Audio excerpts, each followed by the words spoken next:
Для обработки сельскохозяйственных насаждений администрацией Галского района закуплены 2 мини-трактора.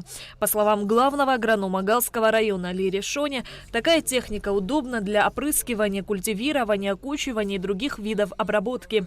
Следует отметить, что на базе района таких мини-тракторов раньше не было. Трактора-то были МТСовские, но они все как бы на базе Беларуси, это большие трактора. Вот благодаря главе администрации района были приобретены вот эти вот трактора, что видите. Ну, один из них вот на 35 лошадиных сил, что стоит, оно было приобретено в 2022 году, в ноябре месяце.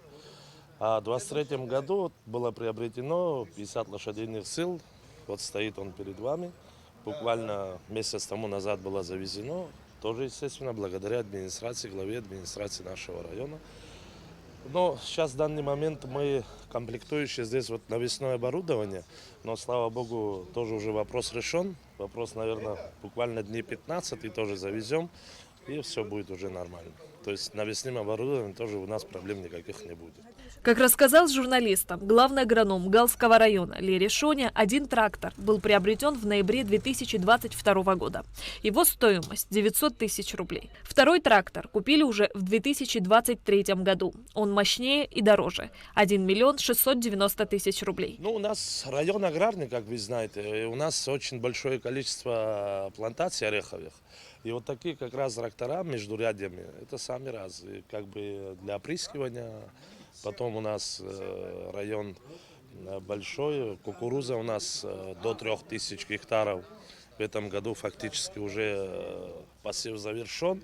Вот надо культивировать, окучивать, обрабатывать. Так что техника точно не помешает. В день тракторы мощностью 35 и 50 лошадиных сил могут культивировать до 2,5 гектаров и опрыскивать до 4 гектаров.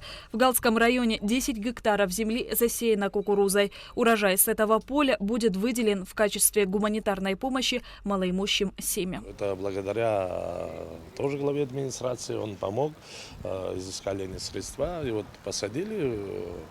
Обрабатывать будем, естественно, мы обрабатываем. Вот сегодня вот трактор один из них обрабатывал эти же плантации. Вот, и даст Бог, будет урожай нормальный. Обратно же это все выделяется малоимущим. Люди обращаются, у кого-то там проблемы какие-то свои. Ну, мало ли что, у кого-то там урожай не уродился, и в таком случае администрация помогает. На базе районной машино-тракторной станции 22 единицы спецтехники. Последний раз парк обновлялся в 2018 году.